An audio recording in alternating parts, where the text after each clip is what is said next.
மண்டைக்காட்டு பகவதி அம்மன் கோயில் நீங்கள் எல்லோரும் கேள்விப்பட்டிருப்பீங்க. இதோட கதை வரலாறுலாம் நீங்கள் நிறையா பார்த்துருப்பீங்க. ஆனால் இதுக்கு நான் போன வரலாறை நான் சொல்கிறேன். ஒரு மாதத்துக்கு முன்னாடி இதோட நியூஸ் பார்த்தேன். நல்லா ரொம்ப சக்தி வாய்ந்த கோயில். ரொம்ப எந்த திருஷ்டியாக இருந்தாலும் எந்த குறையாக இருந்தாலும் இங்கே கிட்ட போனாலே எல்லாமே சரியாயிடும். அது அங்கே போகிறதே ரொம்ப ரிஸ்க்கு தான். ஆனால் அங்கே போகணுன்னு விதி இருந்துச்சுன்னா, தலைவிதி இருந்துச்சுன்னா அது நம்ம கண்டிப்பாக போயிடுவோம் அப்படின்னு நான் யதார்த்தமாக நைட்டு சொல்லிவிட்டு படுக்கிறேன். எப்பயும் போல் விடிய காலையில் எழுந்திரன்னு சொல்லிட்டு எங்கள் மனைவி சொல்லிட்டாங்க. ஆனால் அன்றைக்கி விடிய காலையில் எந்திரிக்க முடியல. அது எப்பயும் போல் ஆகிடுச்சு. அது லேட்டாக ஆகிடுச்சு. அப்புறம் என்னென்ன ஆச்சுன்னா, சரி இன்றைக்கி போக முடியாது அப்படின்னு நினச்சா பார்த்தா எப்படியோ கடவுள் அம்மன் அவங்க எங்களை பார்க்க ஆசைப்பட்டாங்களா இல்லைன்னு தெரில. கரெக்டாக 12:30க்கெலாம் நாங்கள் போயிட்டோம். அது கடைசி பூஜை, கடைசி ஆசீர்வாதம் எங்களுக்கு தான். நல்ல அழகான தரிசனம், ரொம்ப அருமையாக இருந்துச்சு. அந்த மாதிரி கண்டிப்பாக பார்த்தே இருக்க முடியாது. இது என்னென்னா, அந்த மண்டைக்காட்டு அம்மனுக்கு, பகவதி அம்மனுக்கு படைக்கிற பூஜை பொருள் அந்த இலை தான். அது நல்லா அந்த துளசி இலை சேர்ந்த மாதிரி அது இருந்துச்சு. அது ஒரு பூச்செடி மாதிரி. அதை வச்சு தான் படைச்சிட்டு இருந்தாங்க. நம்ம சிவனுக்கு வில்வ இலை, பெருமாளுக்கு தாமரை அந்த மாதிரி இருக்குது இல்லைங்களா, அந்த மாதிரியான இலை தான் இது. அது ரொம்ப நல்லா இருந்துச்சு. 10 ரூபா தான் ரேட்டு, ரொம்ப அதிகமாகலாம் இல்லை. உள்ளார கோயிலுக்கு போகிறதுக்கு காசு அப்படிலாம் இல்லை. ஆனால் கேமராலாம் அலோடு இல்லை தான். ஆனால் நாங்கள் பர்மிஷன் கேட்டு நாங்கள் உள்ளார போயிட்டோம். பர்மிஷன் கேட்கல, தெரியாத யதார்த்தமாக நாங்கள் உள்ளார போயிட்டோம். உள்ளார போயிட்டு அழகாக ஒன்று ஒன்றா கேப்சர் பண்ணுறோம். உங்களுக்கே தெரியும் தானே, கடவுள்னு உள்ளார போயிட்டாலே நான் பித்தன் ஆகிடுவேன். இதுதான் வேண்டணும், இதுதான் முறையாக நான் சாமி கும்பிடணும், இதெல்லாம் பண்ணணும் அப்படின்லாம் நான் நினச்சி நான் கோயிலுக்குள்ளார போனதே இல்லை என்றைக்கும். அங்கே உள்ளார போயிட்டாலே ஆனந்த பிரம்மாண்டம். தன் நிலை மாறி இறைநிலைக்கு போவாங்கன்னு சொல்லுவாங்க தெரியுமா. அந்த மாதிரி என்னை மீறி எப்பயுமே, அதான் உங்களுக்கு தெரியும்ல என் கேரக்டரு, நான் பார்க்குற கடவுளை நீங்கள் எல்லோரும் பார்க்கணும், நீங்கள் எல்லோரும் நீங்களும் ஆசீர்வதிக்க பண்ணணும்னு சொல்லிட்டு தான் நான் இந்த கேப்சர் பண்ணுறது, இந்த வீடியோவெலாம் எடுத்து போடுறது. வேறு எந்த ஒரு ரீசனுக்காகலாம் நான் போடவே இல்லை. இது என்னடா நீ மற்றவங்க முன்னாடி சீன் போடுறியா, இல்லை இதெல்லாம் ரொம்ப கடவுள் பக்தி அதிகமாகலாம் கேட்டுக்காதீங்க. ஏதோ ஒரு குறை வந்து தானே நான் கோயிலுக்குள்ளார போகிறேன். அந்த மாதிரியான எல்லா குறைகளுக்கும் இந்த கோயிலை பார்க்கக்குள்ளே போக முடியாதவங்க யாரோ ஒருத்தவங்களுக்கு தரிசனம் என் மூலியமாக கிடைக்கணும் தான் இந்த மாதிரி காட்சியை நான் உங்களுக்கு போடுறேன். இது எல்லாமே உங்களுக்கான தரிசனமாக எடுத்துக்கோங்க. இதுதான் என்ட்ரன்ஸு. அந்த எல்லாமே செயற்கையாக செஞ்ச அந்த பழைய காலத்து கோயில் அப்படிலாம் இல்லை. அந்த உள்ளார இருக்கிற அம்மன் மட்டும்தான் பிரம்மாண்டமாக காட்சி கொடுக்குறாங்க. நேரில் பார்க்குற மாதிரியே இருக்குது அந்த கண்ணுலாம். ஒரு 1000 பேர் ஒரே நேரத்திலே பூஜை பண்ணுற மாதிரி அடுப்புலாம் செஞ்சு வச்சுருக்குறாங்க. இது ப்ரைவேட் சாமி மாதிரி தான். ஏன்னா கேரளா சாமி தான் பகவதி அம்மன். ஆனால் கேரளா சாமியார் தான். இன்னும் இங்கே ஒரு அதிசயம்னா நான் அதை காட்டுறேன் சரிங்களா. அது நான் எட்டே இருந்து தான் என்னால் வீடியோ எடுக்க முடிஞ்சது. நீங்கள் உங்களுக்கு புரியலையே தெரியலையேன்னாதீங்க. அதுதான் அம்மன் உள்ளார பெருசாக காட்சி கொடுப்பாங்க. ஆனால் நீங்கள் இங்கேருந்தே சாமி கும்பிட்டுங்க. ஏன்னா நான் உங்களுக்காக வேண்டிக்கிட்டு தான் நான் அங்கே போய் நின்னேனே. அது அங்கே அம்மன் தேடுறாங்க. அது உயிரோட சிலையான சாமின்னு சொல்கிறாங்க. அது ரொம்ப சக்தி வாய்ந்த கோயில். நீங்கள் அங்கே யதார்த்தமாக எல்லா நாளும் இங்கே எப்படி நம்ம எல்லா நாளும் ஒரு முருகன் கோயிலுக்கு போகிறோமோ, அங்கே அதே மாதிரி எல்லா நாளும் எங்கெங்கேருந்தோ வராங்க. உலகத்துலேருந்து வர மாதிரி எவ்வளோ தூரத்துலேருந்து கிட்ட உங்களுக்கு காட்டுறேன் பாருங்கள். அது அம்மன் பழைய சிலை, பழைய கல்லால் இருக்கிற உருவம், கீழே செம்பால் இருக்குது. உங்களுக்கு ரொம்ப தெரியாத எடுத்துருக்குறேன் பாருங்கள், வேண்டிக்கிங்க. ரொம்ப சக்தி வாய்ந்த கோயில். எல்லா பிரச்சனையும் தீரும் சரிங்களா. பாப்பாவுக்கு வேறு ரொம்ப உடம்பு சரியில்லாதே இருந்துச்சு. அஜித்தாக்கும் அந்த நேரத்தில் உடம்பு சரியில்லை. ஆனால் கிளம்பிட்டாங்க. அப்புறம் 2 பேரும் உடம்பு சரியில்லையா, அதனால வீட்டுக்கு வேறு போகல. நான் பாப்பாவுக்கும் முடியல. அவன் வெளியே கூப்பிட்டு 2 பேரும் சாமி கும்பிட்டு கோயிலேருந்து வரக்குள்ளே 2 பேருமே கொஞ்சம் ரெடி ஆகிட்டாங்க. இது நான் வந்து ஒரு க்யூரியாசிட்டிக்கோ நீங்கள் வந்து இப்படி நம்பணுன்றதுக்காக இல்லை, இது எங்கள் வாழ்க்கையில் நடந்த உண்மை.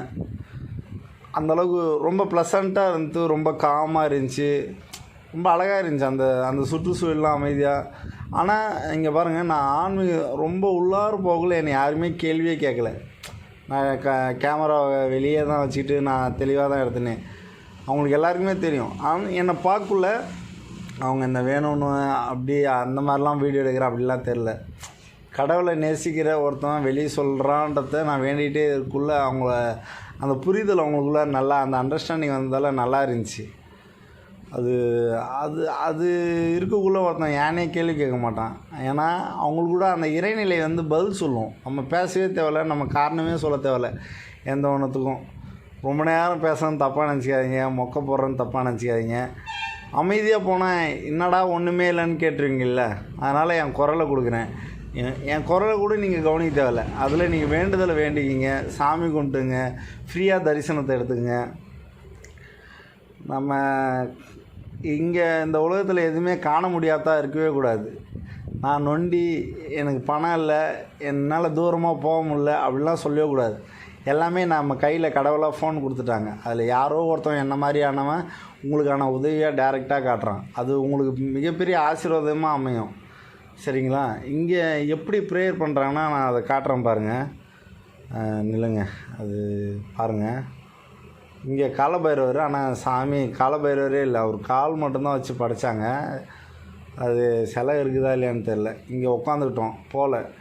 அப்புறம் ஒரு பூசாரி வந்தார். அங்கே இது தெரியாதான் எடுக்கணும், தப்பாக நினச்சிக்காதீங்க. ஏன்னா இது எடுக்கக்கூடாதுன்னு சொன்னாங்க. இருந்தாலும் நான் எடுத்தேன், ஏன்னா எல்லோரும் பார்க்கணும் இல்லையா. இங்கே நம்ம பெருமாள் கோயில் வைணவத்துலேயோ சைவத்துலேயோ கத்தி ஆராதனை பண்ணி இது பண்ணாங்க. ஆனால் அங்கே அம்மனுக்கு படைக்கக்குள்ள அவங்க வாய் திறக்கவே இல்லை.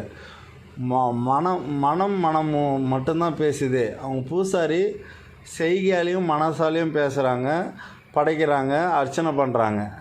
அது நீங்கள் என்னைக்குன்னா ஒரு நாள் இந்த டைமுக்கு போனீங்கன்னா உங்களுக்கு தெரியும்னு நினைக்கிறேன். ரொம்ப அப்படியே நம்ம அதிலே நம்ம முழுகிடுவோம். அது அந்த அவங்க ஒரு வேண்டுவார் தெரியுங்களா, நம்ம அதிலே நம்ம முழுகிடுவோம். உங்களுக்கு சரியாக தெரியல, சாரி. நான் கேமரா பயத்தில் நானே மேலே வச்சு காட்டுறேன். இருந்தாலும் அந்த பூசாரி கொஞ்சம் சாரிங்க, தப்பாக நினச்சாதீங்க ஆடிக்கிட்டே இருக்கிறதால. ஆனால் என்னென்னா அந்த பூசாரி மௌனமாக வேண்டுவார். அது கடவுள் மறுபடியும் பேசி அந்த கடவுளுக்கு மறுபடியும் பதில் சொல்கிற மாதிரி. இதை பாருங்கள், அங்கே வேண்டுறது பூசாரியும் பாருங்கள், கிட்ட உட்காந்துட்டு. வார்த்தை இல்லாத வேண்டுதல் ஒரு மிகப்பெரிய சக்தி. எப்பயுமே வார்த்தை இல்லாத மௌனமாக நம்ம வேண்டதில் அதிக சக்தி இருக்குது இல்லையா. ஆனால் என் டைப் அப்படி இல்லை. நான் எதாக இருந்தாலும் வெளிப்படையாக பேசி வேண்டுவேன். சிலருக்கு எப்படி நம்ம கடவுளை ரீச் பண்ணுறதுக்கு மல்டிபிள் வேரியஸாக நம்ம எப்படி வேணாலும் உள்ளார போய்க்கலாம், அந்த மாதிரி தான். ஆனால் நான் இப்படி தான், நான் எதாக இருந்தாலும் பேசுவேன் டைரெக்டாக. அது எல்லாருக்கும் கேட்கட்டுமே, அது என் காது கேட்கட்டும். நான் என்ன வேண்டன்றது, நான் கான்சியஸாக வேண்டேனான்றது அது எனக்கு கேட்கணும் இல்லையா. அதுக்காக நான் சொல்லி வேண்டதாக இருக்குது. இங்கே பாருங்கள், அம்மனுக்கு அவர் பேசாதே செய்கையாலே அர்ச்சனை பண்ணுறாரு. நீங்கள் நேரில் பார்த்தா கண்டிப்பாக கடவுள் இருக்கிறாங்கன்றத அங்கே நிற்கிற ஒரு செகண்ட்லேயே உங்களுக்கு தெரிஞ்சிடும். ஒரு மிகப்பெரிய காட்சி கொடுத்தாருங்க, ரொம்ப திருப்தியாக. அங்கே இருக்கிற எல்லாருமே திருப்தி அடைஞ்சு தான் நான் நேரில் பார்த்தேன். ஒரு மன திருப்தியாக அந்த கோயிலேருந்து வெளியே வருவாங்க இல்லையா, அந்த மாதிரி. ரொம்ப லென்த்தாக போகுது.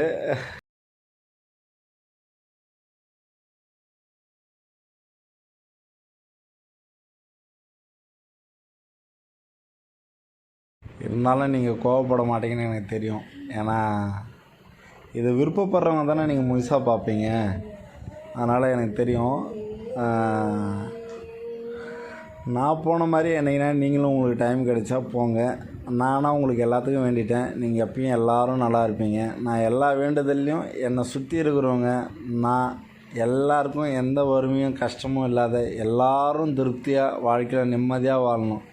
அதுக்கு எப்பயும் எங்களுக்கு துணையாக நில்லுங்கன்னு சொல்கிறத ஒரு பாசிட்டிவ் வைப் தான் நான் அந்த கடவுள்கிட்ட கேட்டேனே. அப்புறம் எனக்கு இந்த உண்டியல் போடுறது மேலாம் அதிகமாக இன்ட்ரெஸ்ட் இல்லை. ஆனால் பாப்பாக்காக போயிட்டு பாப்பா கையில் போட வச்சேன். எனக்கு ஆனால் இந்த உண்டியல் அதெல்லாம் எனக்கு பிடிக்காது. ஏன்னா எந்த ஒரு கடவுளுமே காசை கொடுன்னுலாம் கேட்காது. அவங்க வரம் கொடுக்குறவங்க, அவங்க கடவுள். அதனால் இதை செய்கிறது அதை செய்கிறது அதெல்லாம் வேண்டிக்கிட்டால் கூட அதுக்கெலாம் பயப்பட தேவையில்லை. ஏன்னா எந்த ஒரு கடவுளும் பழி வாங்குறவங்க. கடவுள்ன்றதே ஒரு பாசிட்டிவ் வைப்பு, ஒரு மிக சக்தி வாய்ந்தவங்க, கொடுக்குறவங்க. அவங்க கொடுக்கறதுக்காகவே படைக்கப்பட்டவங்க.